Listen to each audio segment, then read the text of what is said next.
Hi, everyone. Welcome to this year's Pillow Writers Salon. We are just so excited here at Emmy Action to be able to host this another salon from our Pillow Writers group. I know that Bobby came to us, I think, goodness gracious, now 4 or 5 years ago with this idea to bring people together who are living with ME, and now we've expanded it to long COVID, for the ability to share their thoughts, their feelings, their emotions through words and through writing. And so she organized this group. We had no idea what it was going to grow into. We didn't know if one person was going to show up. But like everything with this organization and this community, one little idea tends to blossom into something beautiful and amazing. And since this has started, they have now released their second anthology, which a link to purchase on Amazon is there. You go. Anne's holding it up. How beautiful is that? So you can purchase the book, also purchase the first book. It's available on Amazon. And but they have beyond this group of writers, they have a pillow crafters group. So please make sure to check out information about them. We are so wonderful. It's just so insightful and wonderful and moving to be a part of this organization that focuses on creativity and brings people together, because that is just where we find joy, and where we find the ability to keep going is when we come together and find like-minded individuals who have similar experiences as us. So this program is about an hour and a half long, which we do know is quite long, but we wanted to have the most speakers as possible. So please pace yourself, as this is being recorded. If you need to sign off and you need to take a break, you're more than welcome to. It'll be recorded. You can watch it at a later date. So do not feel like you must stay on. That is not at all a requirement. You can always come back and watch it at a later time. So, but we do thank you so much for joining us today. We will have some presenters and then also time for questions and answers. So know that that is also a possibility that will be happening today. So, alrighty, I'm going to let it turn over to Anne. She'll do a little bit more of an intro, and then we will get started. But thank you, everyone, for joining. We're just so glad and lucky to have you here.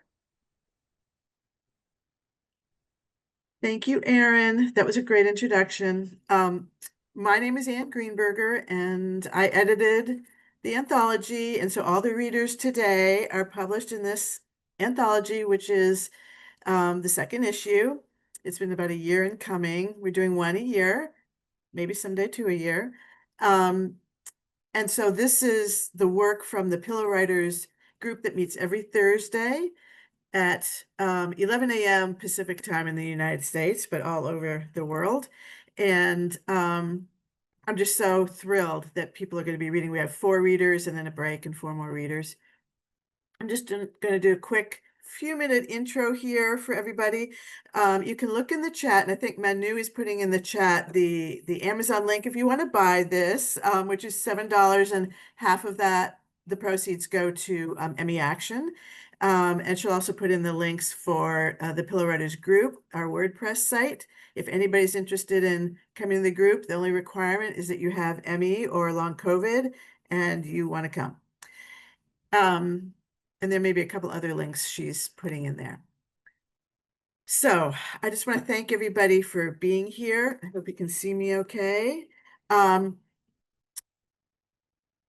Erin said, we're an international group. It's been 3 or 4 years we've been together, and we get feedback and support on our writing. So the writing is just amazing because it's from a community that you usually don't see their writing and their creative work very often. And it's pretty amazing every week to see what people have to write about. There's poetry, there's fiction, there's essays. So let's see for those who may not know, just quickly, ME/CFS and long COVID are multi-system neuroimmune diseases. And the numbers vary, but about 3 million counted so far with ME/CFS in the United States and 20 million with long COVID with no treatment or cure, no treatment options or cure. So I did join, I'll tell you about my background for a minute. I did join the Pillow Writers at its inception. with Bobby. Hey, yay, Bobby, for leading us so wisely and compassionately. I have had Emmy for 47 years. I got mono when I was 20 after my sophomore year of college, and I was never the same since. And I wasn't diagnosed for 20 years. And that's a sign of, I hope, times gone by in the dark ages, and that we are at least somewhat ahead of that curve. I have an MFA in writing. I'm a professional editor, and I'll just say that, like so many of you that you'll hear about when I give a quick introduction to each reader, I was able to work full time at a publisher's, then at home since my 40s, and now I can do one editing project intermittently depending. So a huge decline, obviously, in just my ability to work, to use that as a marker. Let's see. I also want to thank, in addition to Bobby and Aaron, Karen Edmonds, we put on a healthy volunteer to pick up the pieces when when I or Layla couldn't keep things moving. And she put in 200 volunteer hours, Karen Edmonds, to make this anthology happen. Yeah, yay, Karen. Just look at my notes, so forgive me, but I'm almost done. So we're just celebrating that this came out just a few days ago, the anthology, and you'll be hearing readings from it, and we're all excited. Um, these writers are living with ME/CFS and or long COVID, and I will tell you a little bit about their lives, but you'll hear who they really are through their readings. There are 28 authors in this issue. Many are housebound or bedridden. They represent the millions of us living with ME and long COVID, who are our neighbors, our family, our former coworkers. This anthology and this reading, a rare opportunity to witness the creative work in writing from this invisible community of talented writers. We are exploring the resilience, how to live in a new way that none of us could have imagined before we became ill.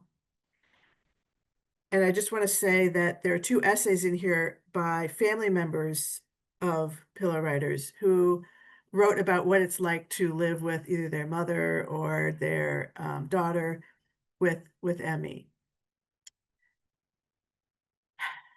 The last thing I'm going to say before I introduce Martin, our first reader, is that personally creating this anthology of work by the Pillow Writers has meant the world to me, which I didn't expect because I was voted into editing it because I was 5 minutes late to the meeting and I wasn't there. So like, oh, but it came at a great time in my life, and I just am just so moved by helping these voices come to light. So our first reader is Martin, and a stanza of his poem is on the back of the anthology. The poem is called This Long Haul Illness. Martin is actually the parent of four and grandparent of four. And before he became ill, he toured as a professional dancer. He's now mostly homebound and spends about 20 minutes a day to focus and write. And he's written a book called Naked Realities. Some of these people have websites and books, so there you can contact and find out that information about any of the writers by contacting me. And I think Manu is putting in the chat the Pillow Writers email, which is pillowwritersanthology@gmail.com. And I will get the email if you have any questions. Okay. Martin, are you ready for us? I Introduce your am. poem.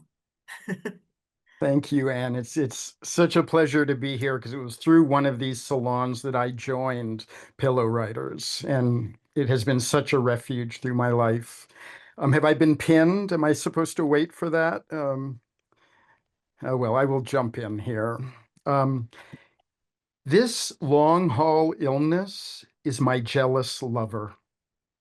He looks over my shoulder, aware of any time I engage with another person or endeavor.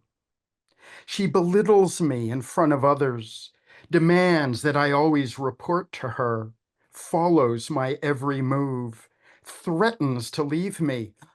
Please, please, won't let me leave the house alone. When in public, he hangs an arm heavily around my neck, fat palm on my chest. She always knows who I'm talking to and is there in a flash if she feels anything spark inside me. I'm terrified my jealous lover will find out I'm imagining another kind of life. Beautiful, Martin. Thank you so much. I feel like we need a minute to let that sink in. I don't know if I told people there are 4 poems and 4 pieces of nonfiction being read today. So the next piece is CJ Jansen, and she's reading a prose piece. She's going to read the first like 8 paragraphs. It's a longer piece. CJ is 80% bedbound most days and reaches others through an effort called Joyful Resilience through stories and songs, and provides skills to others to cope with major life change. And I think there are some links for CJ that if you email me at Pillow Writers, I can send, or CJ can put in the chat. CJ, please go ahead. Thank you. So the story is called A Hero's Journey, and it is a true story. When I was well, at the drop of a hat, I would hop into my car and take a holiday. I was free to gallivant wherever my heart led. I had no worries, no fears, and I was only constrained by time and money. I took a last-minute trip to Cuba. Sometimes I drive 8 hours to go visit my family in Chicago. After developing myalgic encephalomyelitis, almost everything changed. Planning a trip now takes years to save up for, because living on a disability pension means that I must eke out $1 here and $1 there. I don't just count dollars. Even the pennies matter. Some months are so lean, there isn't enough money for food. Some months, it feels like taking a holiday is like a pipe dream. But planning and persistence, I made it happen. The week before the intrepid adventure, I rested in bed as much as I could, trying to build up a small reserve of energy and praying it would be just enough to get me safely to where I wanted to go. My energy reserve was already partially depleted simply by taking a shower and packing the vehicle on the day of my adventure. The happy butterflies, the fear of the trek ahead, and the anticipation of pain and joy that were about to transpire made me tremble. Getting out of the city and onto the highway mentally overstimulated me, leaving me nervous and jittery.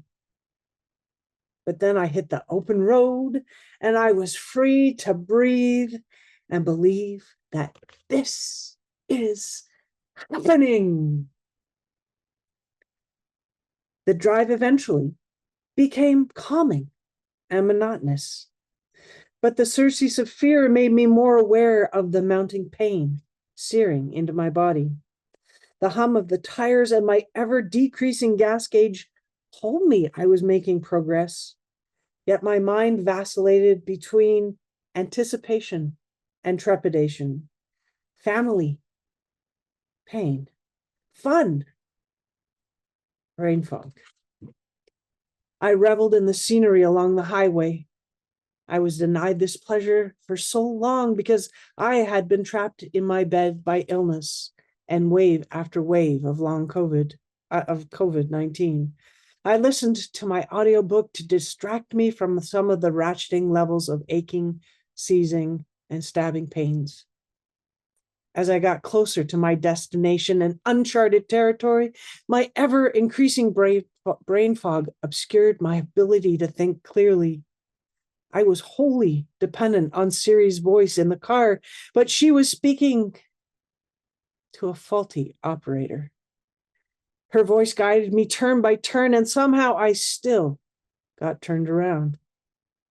After more than 3 years, I was almost to my bio uncle and aunt's home. I started to get nervous, and as I had never met her before, discovering my biological family 3 years ago, would she accept me like the rest of my family had? My ever-increasing brain fog obscured my ability to think clearly, and I was wholly exhausted. And I'll leave it there. I think that was 8. That sounds great. Well, it's a cliffhanger, CJ. So people You'll just have to buy the book and find out what happened. Yeah, exactly. And the rest of it's brilliant also. Really wonderful. Thank you. So the next reader asked that we put up a video of her reading her poem. It's Ileana, and her poem is called Covidian Fortune. It's the first one in the anthology, and it's about COVID, looking for her fortune, Covidian Fortune. So Manu, are you able to post that video for us to watch? Covidian Fortune by Ileana Pagan Teitelbaum, Philadelphia, USA. I woke up looking for my good fortune, as I did every morning. But yet again it seems I have misplaced it. Perhaps under the bed, together with my ability to walk around the block, or in the closet, with the work clothes I can no longer use, or the drawer with the keys to the car I can no longer drive, or the overflowing laundry basket along with the energy to do everyday chores, or the toilet with my ability to get out of bed, or in the backyard, buried like the bone of all my old friendships. I look under the covers. My chest rises and falls erratically. There it is, transparent as the air I try so hard to breathe, or the dogged glow around my earthly form. There I am, as my father said softly on the phone the month before he passed. Aquí estoy todavía. Here I am, rushing through space at more than 100,000 kilometers per hour on a pine and cotton bed tied to my huge round vessel by an undetectable force that keeps all the earth, air, and water that my fellow navigators and I need for the journey. There I go, soft as a snail, swift as a shooting star. My continued existence in this starling, ephemeral body is the only proof of my good fortune. And there it was, under the covers, all along. Beautiful, Ileana. Right there is whatever we're all feeling in response to that is what this group can give, the Pillow Writers, and gives to each other. And it's something we rarely get to share in our lives. And I'm just thrilled that we have the work in the anthology for everybody else to read too. I forgot to say about Ileana, she's a Puerto Rican educator and filmmaker, and she researches media and inequality in Latin American and Caribbean culture.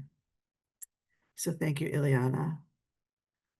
And next we have Catherine. She's going to read Raw Milk, which is a true story. Catherine's in Switzerland, I think, and she's a queer feminist with 10 years of ME. She lives in Zurich with her husband. She used to work in public relations, and writing is central to her life. She used to swim, run, and hike, and now she is housebound and has learned how to pause and let go and not to compare. Let's listen to Catherine's beautiful story called Raw Milk. Catherine. Thank you, Anne. Hi, everybody. This has nothing to do with illness, so a little breather for you all. Raw milk. My mom sends me to the farmer at the end of the street. It's not far. I'm a big girl. I can do it. I get to take the milk can with the lid. It is a serious object, not a toy. Its shiny stainless steel is cold to the touch. I can sway it by the wooden handle like a basket. I'm fascinated. Fill it with 3 liters, Mom says. She shows me the mark and lets me repeat. How much? 3 liters, I say, earnestly feeling the wooden handle in one hand and the cold, big coin in the other. I love the milk can. It looks a bit like the big churns the farmer uses to send milk to the dairy further up the village. But those are huge, heavy things.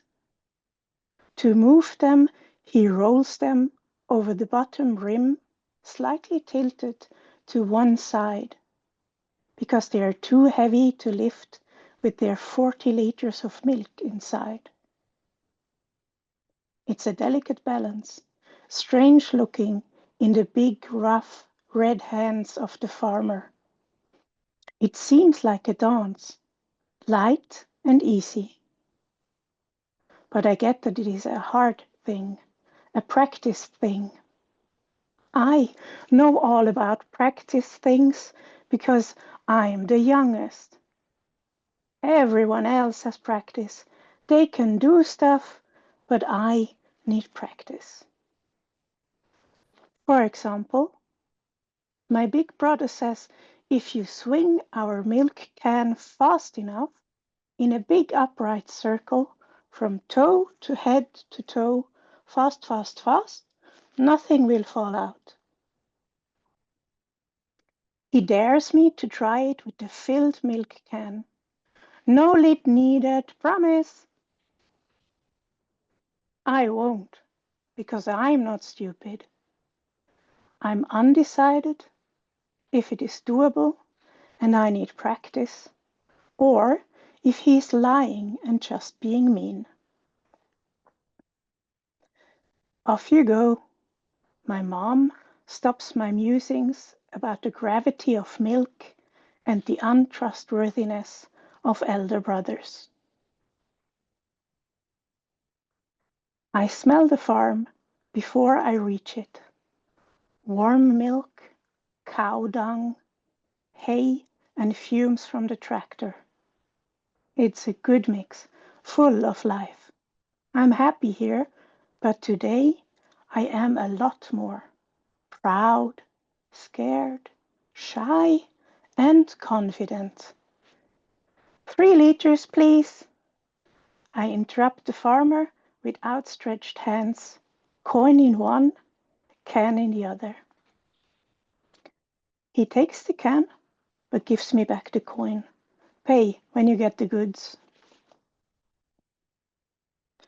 While I wait for him, I suddenly realize there are calves right there.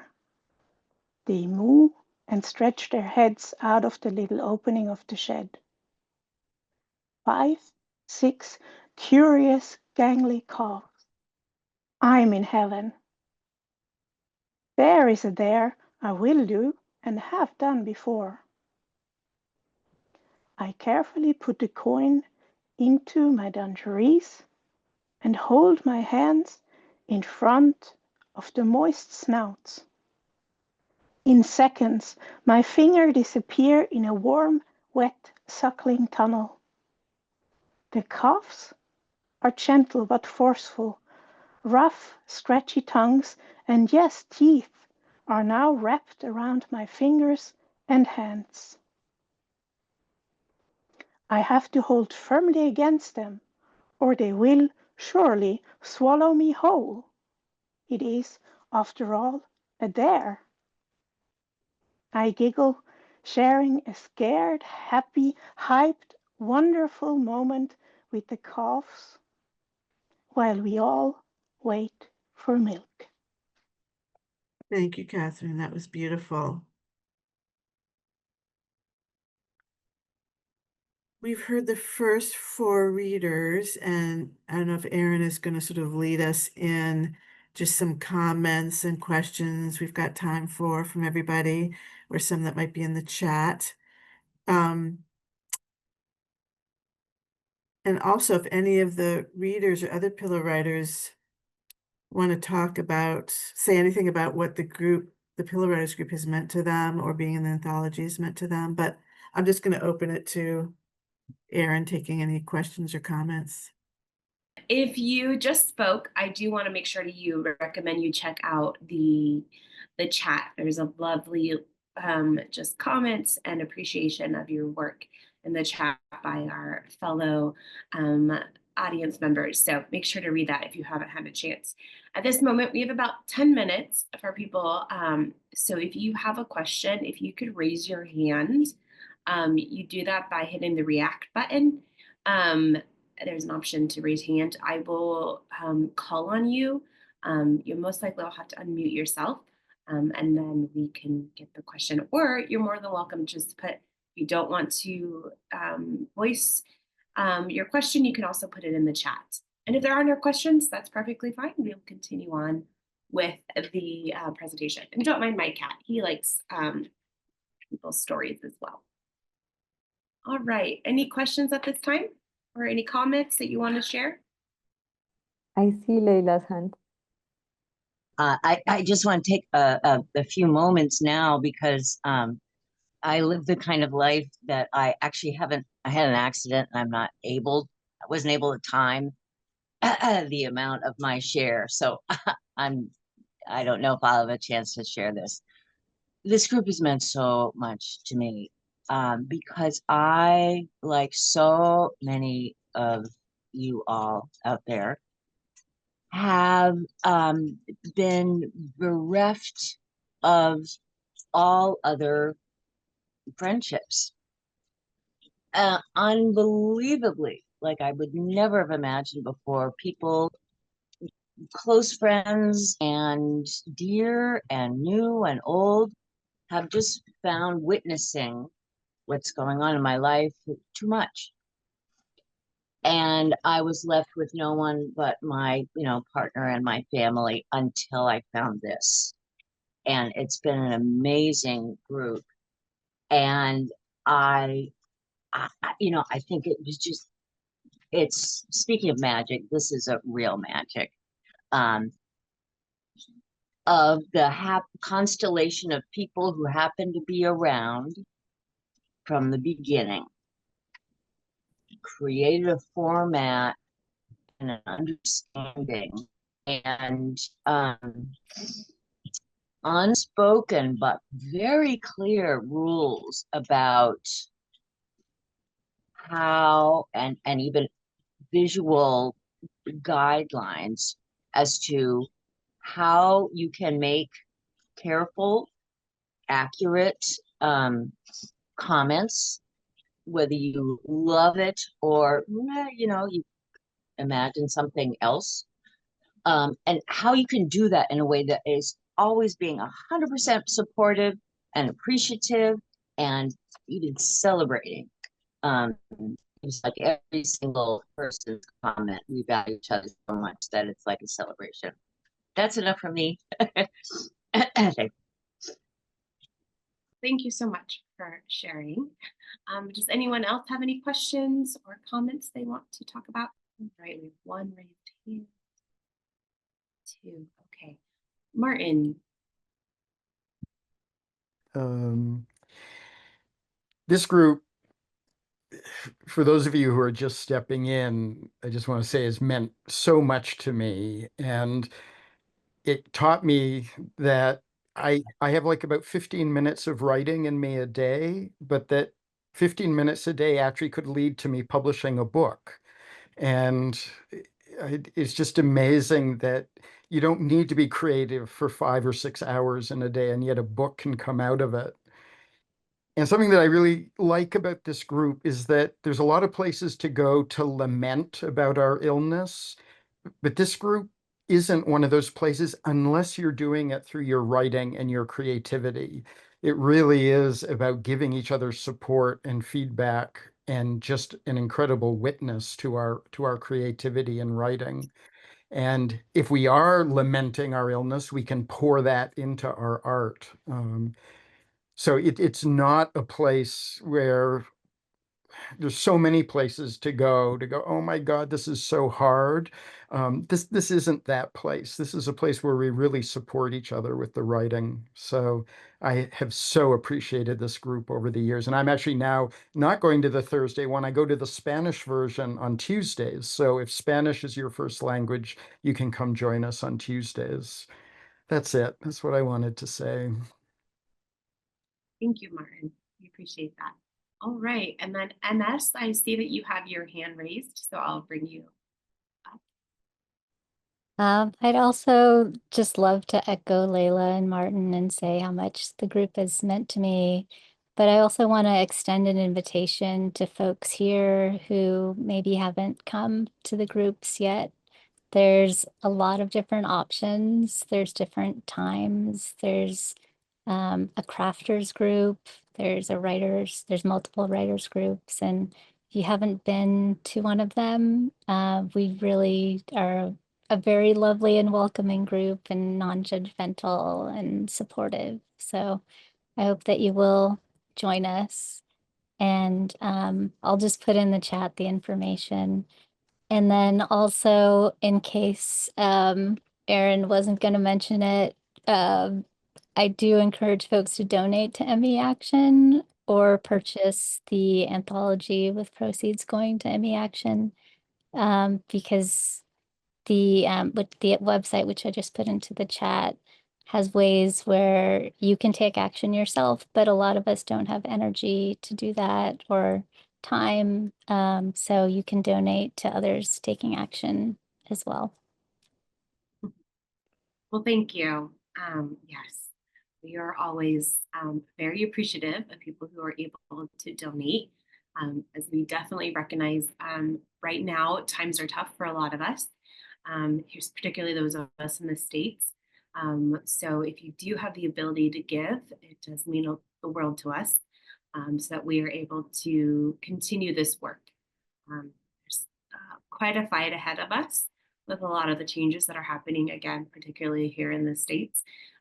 So we gotta keep going forward, even though sometimes it feels like we are constantly hitting some roadblocks. But one thing I know about this community is that we don't let those roadblocks keep us down. We keep going and finding ways. So thank you, MS. And one of the things that I have greatly appreciated coming to this organization is that we all have different abilities and skill sets. We all have different energy envelopes, but there's always some particular way in which you can participate. So, whether it's donating or joining a call session that we had like yesterday to talk about telehealth, or it is just sharing a quick repost on social media. There's always a quick way to give and participate, and even sharing about the Pillow Writers Salon. All of those things helps to raise awareness and activism. So thank you so much. All right, we're coming up on about 1 more minute left of questions or comments. So if there's anyone else who wants to share anything, raise your hand. Okay, I see. All right, Karen, I will bring you to the forefront. Yeah, I'll be really quick. But as Anne mentioned, I was a volunteer who helped out with this project, and I just wanted to extend my thanks All right, to Karen, you were Anne there. for being. Pardon? There you Okay, are. sorry. Yeah, no, I just wanted to extend my thanks to everybody, especially Anne. She's been a great, fabulous editor to work with. And when I signed up to volunteer, I knew I was going to learn some skills about how to put a book together, and I certainly learned that. But I didn't know and I didn't expect how much it was going to affect me personally, because I learned so much about ME through working on this project. And I feel like I got exposed to this whole beautiful community of writers in all of you. And I appreciate you, letting me be a part of your world for just this project because it's been great to read your work. I've read every word multiple times, so I feel like I know your work really well. And I'm so proud of all of you for being so brave to put your work out there into the world because I think it really will make a huge difference in building understanding. Thank you so much, Karen. Greatly appreciate it. Okay. Alrighty. Well, we will, and if you're ready, we will take it away with continuing with presenters. So go for it. Yes. Thank you, everybody who spoke up and really gave a really rounded, good view of what we're about, those pillow writers. Maybe Bobby will say something at the end for us. I'm poking at you, Bobby. But MS is going to read her poem, The Bench.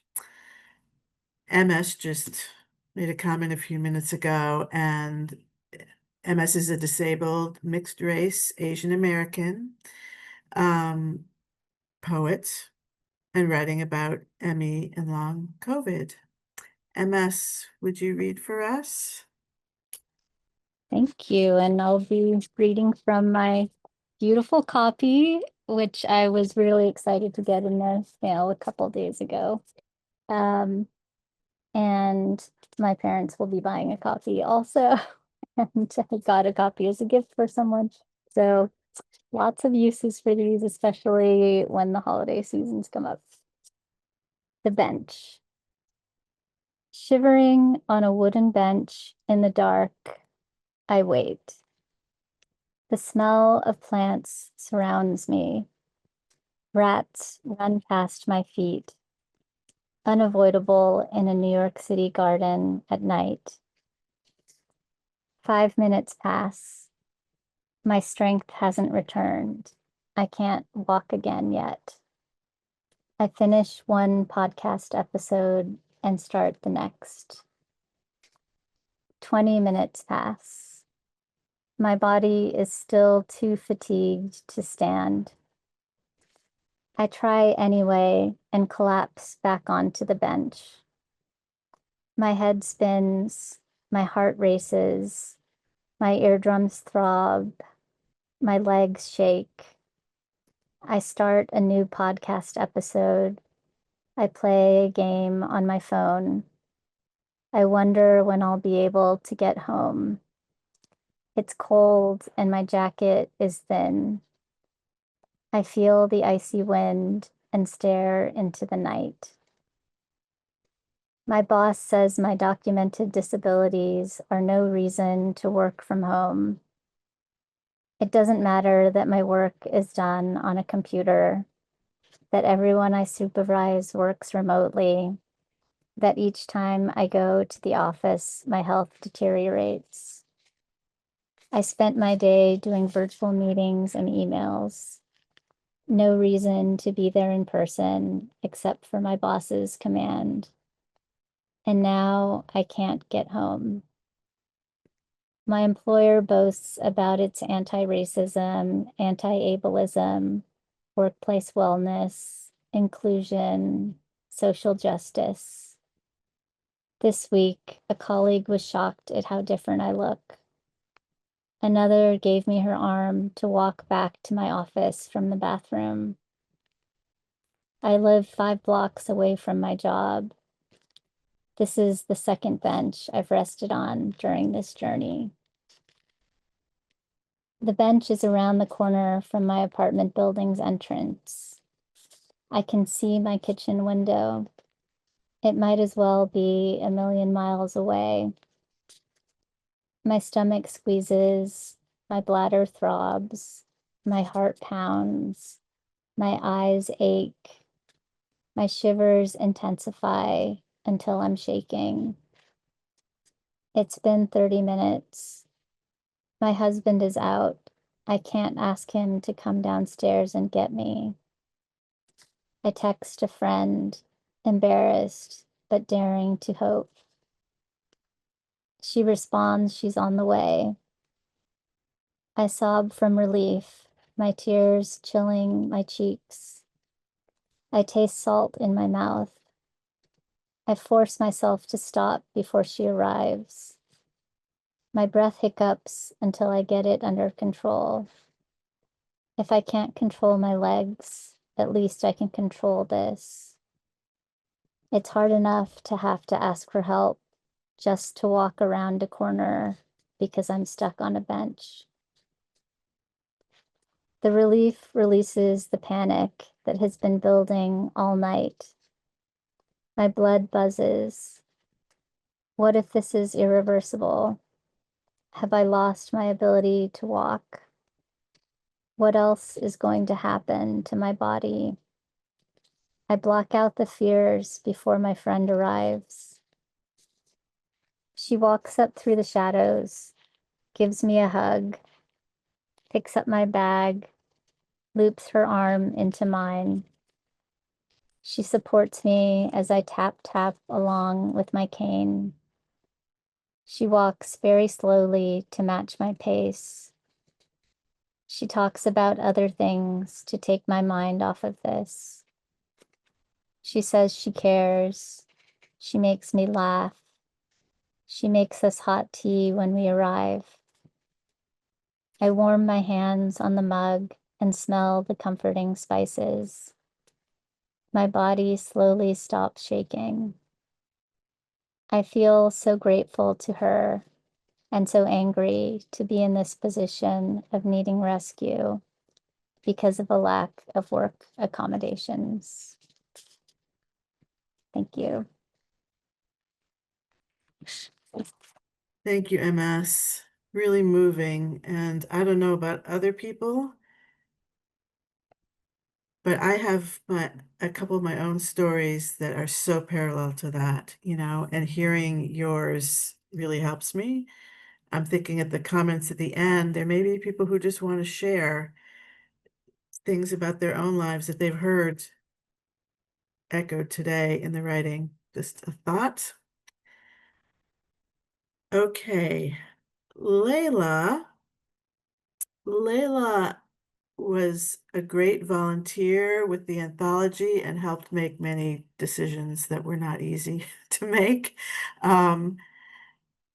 She's going to read a prose piece that is nonfiction, and it's called The Color Orange. Hey, Layla. This is one of those writing pieces that started from just something that's, I know you've been writing any amount of time. Sometimes a story just evolves out of something that catches your interest once. This is like literally started with something that happened to me, or I noticed 20 years ago. And it's called The Layla, Color I'm Orange. going to interrupt you for 1 second because I forgot to give my little introduction to you, which is that you live in a tiny house on wheels in wine country in California. You're a caregiver full-time for your partner, and that you spend a good amount of your time coming up with creative solutions to help with the limitations of your illness. Okay, we're ready. Thank you. Thank you. Okay. So this piece is called The Color Orange. Driving to work one day, I heard a haunting interview on the radio with a man who was a former hostage. He was imprisoned for months without outside contact. He said it was a gray, uninterrupted hell until one day when a guard left him a magazine to read. This man recalled seeing an advertisement with a large orange background one day that moved him to tears.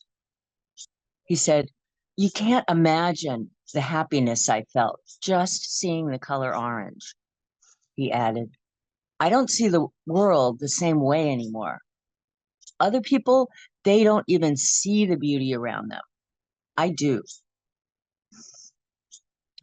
I understand a little bit of what that hostage went through. During the last 10 years, I've had a chronic illness that frequently kept me imprisoned in my home. When my symptoms were unendurable, it was the smallest of things that kept me going. A tree in bloom outside my window, a craft project I could actually do in bed, an email from a friend. These things were lifelines. I understand how the color orange could get you through another day. During the first years of my illness, I thought my limited life was rather pathetic. And I thought the tiny things that made me happy were pathetic too. Everyone else, it seemed, were getting their joy from big, visible accomplishments like getting promoted at work and buying a house. I was getting pleasure from my fuzzy blanket. But soon, my times of suffering began to teach me to focus my awareness. When I was in severe pain, whatever helped me out of that pain for a moment became suddenly precious, like I was experiencing it for the first time. Later, I thought, oh, that's what Buddhist monks work so hard for, to stay awake to the preciousness of things. I began to think of my life as a forced period of monastic study. That notion brought me back some of the dignity I had lost. And I began to wonder, since we have a world full of things that are capable of inspiring us, why aren't we all happier? Why did that man have to get imprisoned before he realized the affirming powers of a color? And why did I have to get sick before I appreciated my fuzzy blanket? I began to explore my relationship to happiness. And what I learned has been invaluable for my self-development. When I took a look over my childhood, I realized my family had a bias towards gaining pleasure from fulfilling a duty rather than from enjoying something directly. If a pleasure was celebrated in my family, it was in the form of doing something for someone else's benefit. For instance, we planted peas in grandfather's garden because his sister Helen liked to eat them when she visited. So we could speak about Aunt Helen enjoying the peas, but somehow we never mentioned their sweet perfection ourselves. Similarly, clothes shopping was done for practical items only. LL Bean for warm jackets, Tom McCann for sturdy shoes. No one in my family went on a vacation. No one bought a car because they thought it looked cool. No wonder I had judgmental views about pleasure. I made a plan to train myself to find new ways of taking in pleasure. I mean, my life was hard and I needed all the pleasure I could get. I would purposely stop what I was doing from time to time and notice something around me, like the taste of my coffee or the iridescent feathers on a hummingbird hovering by. If I realized that I wasn't enjoying an activity, I stopped trying to talk myself into it. For instance, I noticed I didn't like meditating or deep breathing. They just made me feel irritable. So I stopped. If I got pleasure from something and it didn't cost anything, I let myself have a lot of it. For instance, I noticed that I really enjoyed audiobooks, and I let myself download every free Agatha Christie audiobook I could find, and I let myself spend countless hours lying down and listening to the story. It felt luxurious. I enjoyed it so much. But without getting sick, I wouldn't have given myself permission to relax and just listen like that. I think I should stop there because that's I'm sure I've gone way over time. So many, many thanks. Thank you, Layla. It was beautiful. Just want to say for a second that anybody who's here who is thinking they might like to come to a Pillow Writers meeting, we welcome you. You can just come and observe, no pressure. You don't have to have writing experience.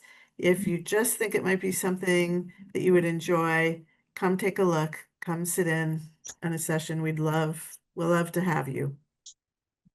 And we have two more readers left. Emrys Oliver is going to read their poem, I've Been Distant Lately. Emrys is non-binary and lives in Alberta, Canada, and is an artist in several mediums, writing, music, painting. And also, I find very interesting, Emrys creates accessible jewelry like ear cuffs to hold earplugs.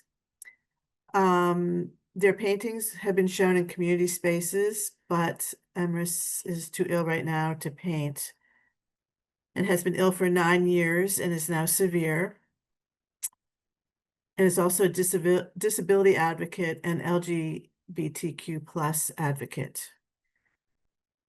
Let's welcome our youngest pillow writer, Emrys Oliver, who I think you're still 19, Emrys, or if I missed a birthday, you're still 19. Okay. Okay. All right, Emrys, let's hear it. Okay. One thing I want to point out is this poem was written at one of the hardest points in my life, and I felt that I couldn't reach out for help. And I want to encourage anybody who's in a hard place, who needs help, to reach out for help, because it really is worth it. I've been distant. I've been distant lately. When I see people I care about messaged me, instead of feeling comforted, I feel afraid.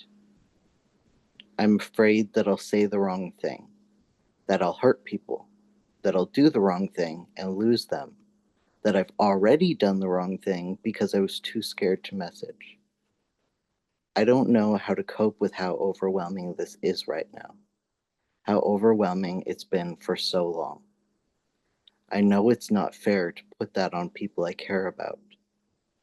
I'm distant because I don't know how to be a good friend, because I don't know how to be right now. I've been distant lately because I don't have the energy to reach out. I'm struggling so much to eat, to drink, to use the washroom, to rest. I wish that not being able to do things made forcing myself to not do things easier. I wish the pain of wanting to visit with friends and not being able to, even if I had the opportunity, didn't hurt so much. To ration out the things that make me happy.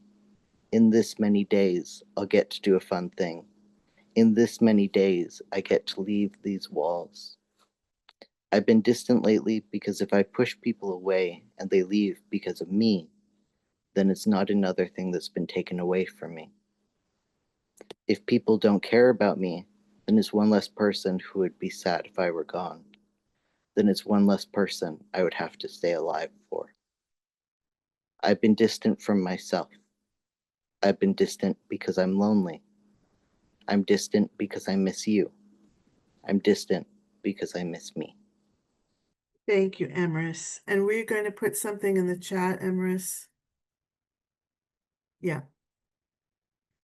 There's I think a suicide prevention link or number in the chat for people. And of course, I just have to find my notes here again. Okay. Thank you, Emrys. So our last piece, Manu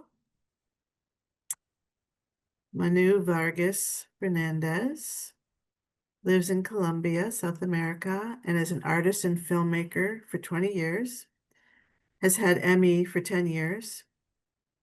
She was a teacher for young people and adults, but had to leave her job. She dedicates her time to writing and videos about Emmy and other subjects. And she's going to read her piece, The Angry Dog. Okay, Manu, are you ready? Yeah, thank you, Anne. And I just want to thank Erin. Erin, I'm sorry, I was pronouncing it wrong. And I want to thank you and Karen and Leila for this effort in making this anthology. And I want to take the opportunity to thank Bobby and Erin again and Linda Carter, wherever you are. Yes, you are there, for trusting us to some of us who are doing now the Pillows en Español meeting. So as Martin said, there is a meeting running in Spanish every Tuesdays. And just to remind you all, there are some other groups as well. We have the main group that runs on Thursdays. You are all welcome to come. And as MS said on the chat, you can come either if you write or not. Most of us just listened for a year or two before we started writing, and that was perfect. And then there is another group on Mondays called the Annex, who is dedicated to read and share longer pieces like novels or long storytelling or memoirs. And that goes every other Monday. And then there is the Spanish group on Tuesdays, and the crafters group that goes every other Friday. All of this information you can find it on the website that both MS and I have been sharing. So if you are overwhelmed by all this information, you can just go ahead and see the schedule and just drop in and drop out whenever you want to all of these groups. Yeah, so that was just some publicity. And now I'm going to read a piece. We have been talking about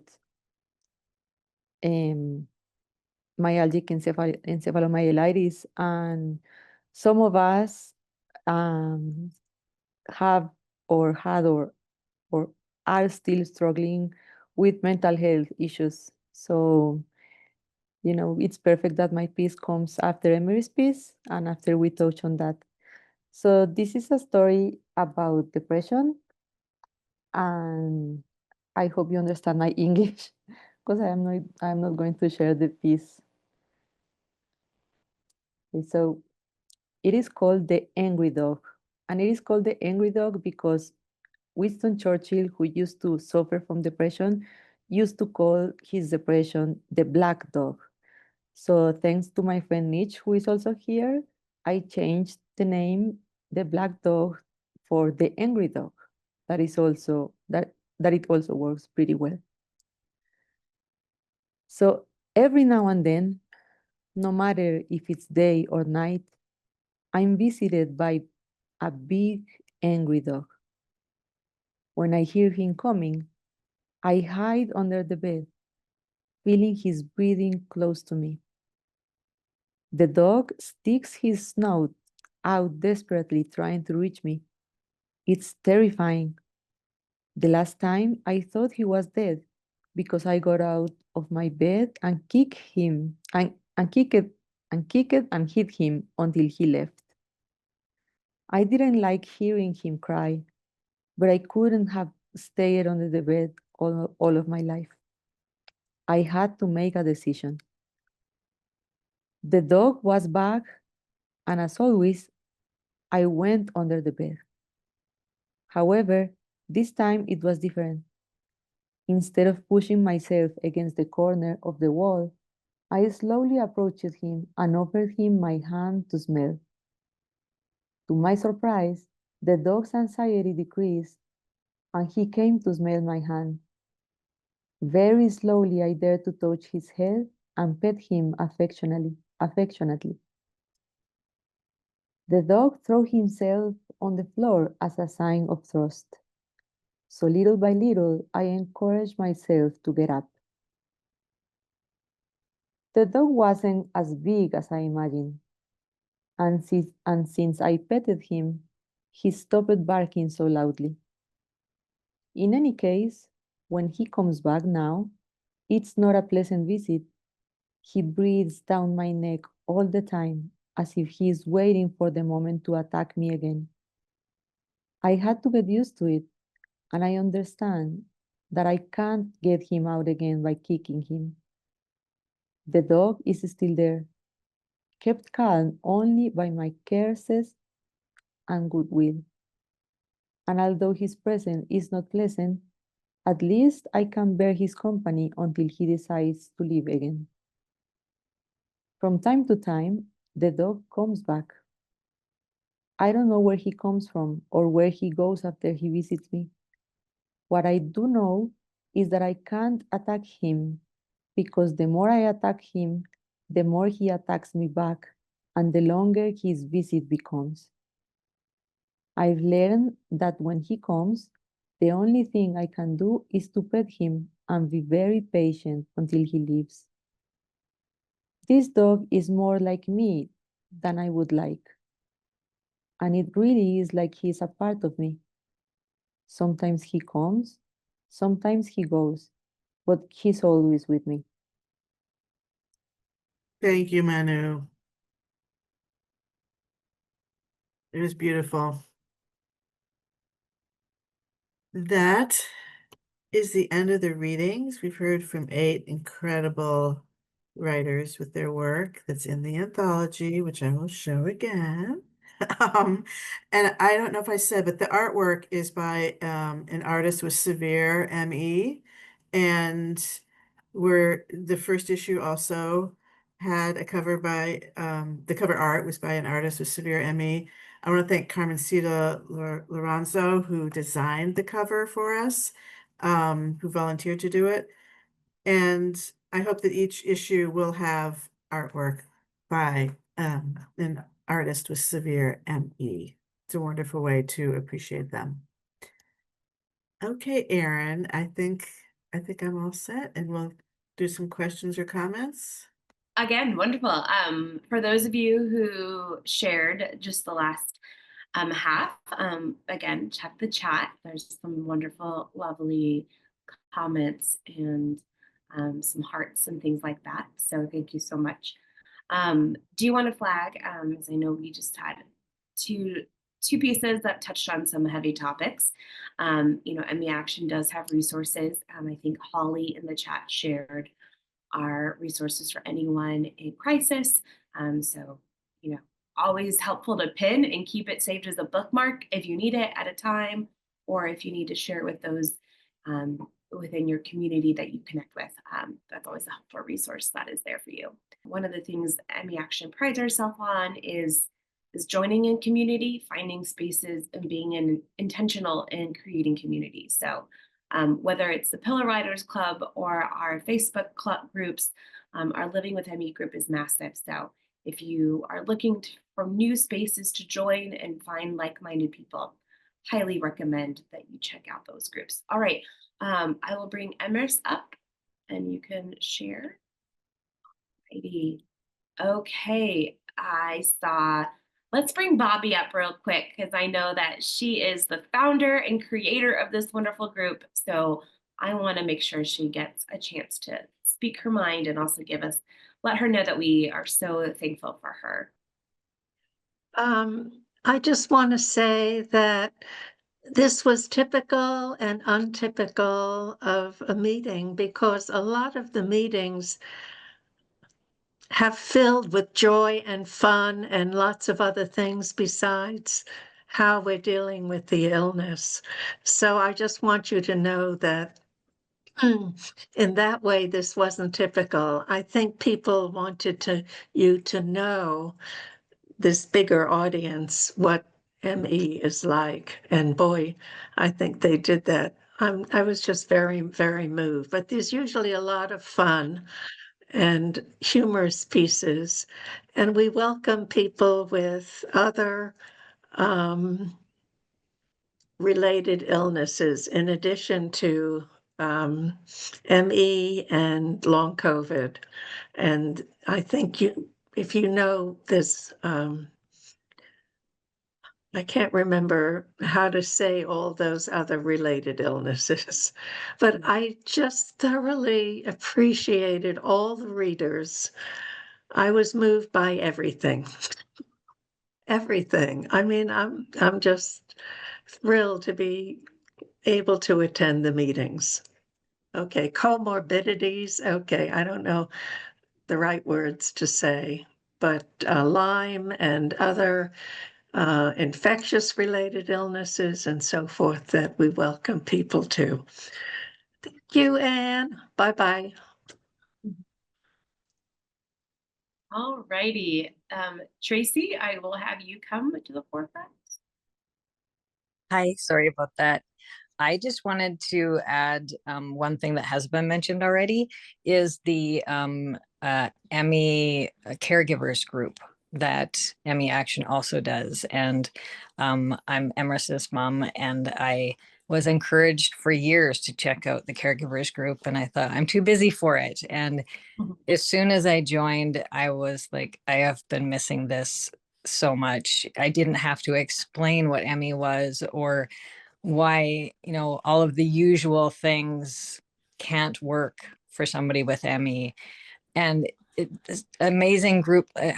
Whenever there's anything by the ME action groups, it's just so amazing and welcoming and understanding, and tips if you want them, or ears to listen to if you want that. And I just can't say enough about the ME action groups, and listening to Pillow Writers through Emrys, listening to it out loud, it makes me want to join. And I think I've been an unofficial or officially accepted into their group. And I love so much all of the support that you get from these groups. And I wish that more people would know about ME Action.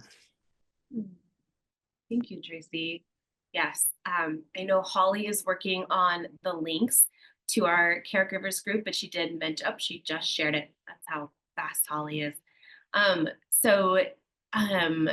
But yes, and then they have 2 meetings a month, and we will make sure to pass on. I know Kim, who does the caregivers meeting, is a wonderful leader, so we'll make sure to pass on your praise. But yeah, I think overall, as I've said, community is very important to ME Action. We're very intentional about that. So feel free to check out all of our groups. We have on our website, we have a link called groups. We also have state chapters across the nation here in the States. And then we have the UK has groups both in Scotland and in England. So make sure to check those out. And then I know Canada has a couple other ME nonprofits that are doing work in that country. So continue to stay informed.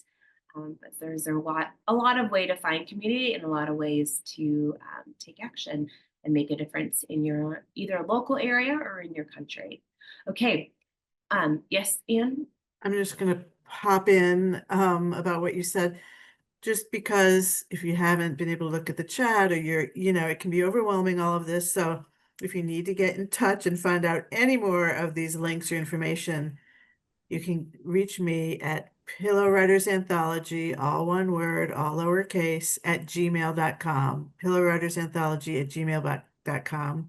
And I can point you towards any of the resources that have been mentioned that you might want, or the other links. Thank you. And Manu just posted your email in chat. So, all right, Manu, you did have your hand raised, and it's no longer raised. Yeah. Well, so I'm sorry. I was just going to honor our beautiful companions, our cats and dogs, because I had my cat with me, but she left, so I lost her. But I saw your cat, Erin, and I want you to know, I wanted just everyone to know that we all know our cats and dogs because of our meetings. And I always wanted to say, just the same as Bobby said, we do have a lot of fun in our meetings, and it's a great way to deal with our stresses in life. But it has been just a beautiful way to connect with people, make friends, and yeah, get to know people from all over the world, and just build community. Yeah. So thank you. Yeah. well, thank you. Yes, love seeing people's pets, and yes, my cat loves to join on our staff meetings. He's a prominent member. Mainly, he just loves our staff. He knows their voices. So I'm sure it's the same for your lovely meetings for the Pillow Writers. All righty, are there any other, okay, I saw one more hand. Okay, MS, you wanted to. So let me bring you up and we will get you on screen. I just wanted to give a call out for folks in the US. Our Emmy Action's leading some action for extending telehealth, which is currently set to expire September 30th. So I'll put in the chat here the link if you want to take some action led by Emmy Action because I know I wouldn't be able to see my doctors if I didn't have telehealth, most of them, and my therapist. And, it's just so important to be able to have telehealth access. So if you're able to use the script that Emmy Actions put together, we'd be grateful for that. Yeah, thank you. I mean, MS, you are a great marketer for us. So thank you. But yes, we do have that action. It is from what we know, the current extension of telehealth expires on September 30th. So we are calling our local senators and representatives. There's a bill in both of the chambers. So you can call and leave a voice memo, or maybe you speak to somebody, or you can also email them. You can use the script as an email if that is easier. But the link that MS shared has the script and has links for you to find your representatives and senators. So thank you. And yes, that's what we got going on. Anne, I saw you wanted to mention something again. Yeah, I just wanted to also thank Una, who is here, because she is our mostly behind the scenes caretaker of the list of the Pillow Writers. And there is a huge list that goes out to the Pillow Writers.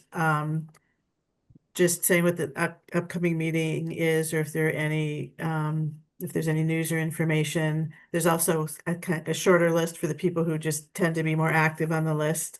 But it's, it's in my mind a technology nightmare.